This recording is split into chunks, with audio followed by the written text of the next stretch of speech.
Alas 11 na. Nag-scroll na naman.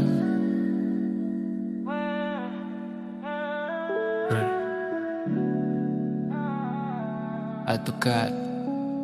Sabado ng gabi, pre, walang magawa. Nagbukas ng Lazada, scroll lang sa sala. Nakita ko may flash sale, tactical gear. Akala ko laruan lang, pang airsoft, pre. Ang clear clock 19, mellow heavy duty 1.5 lang, pre. Ang mura di ko makapaniwala. Sabi ko beto, pang display lang sa kwarto, pang flex sa mga tropa. Di ba astig to? CEO, di ko binayaran. 2 days lang dumating. Lazada dream, naging NBIC. Akala ko replika, di pala laruan. May serial number, yung pulis na sa'king harapan. Sabi ko pang display lang to, di sila naniwala. Bakit yung in-order ko, totoo pala?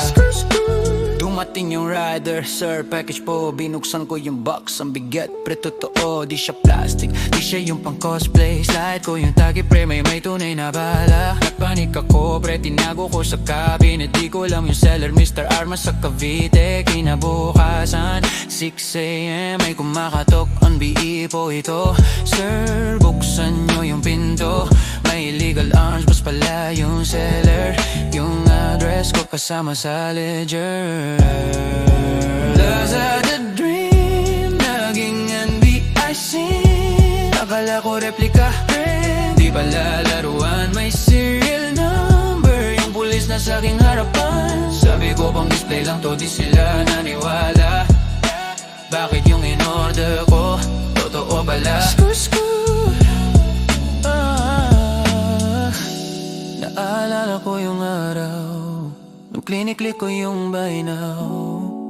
Akala ko astig yung dating sa presinto, pala yung bagsak. Sana pala bumili na lang ako ng Biconteso, kaya bikat, pre. Kailangan ko ng abogado, may phone call ba ako?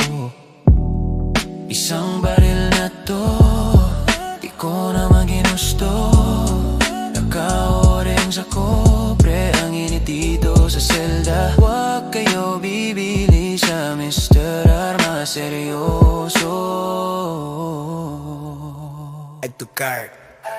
Lazada dream, naging NBIC. Akala ko replika, di pala laruan. May serial number, yung pulis na sa'king harapan. Sabi ko bang display lang to, di sila naniwala. Bakit yung in-order ko, totoo pala?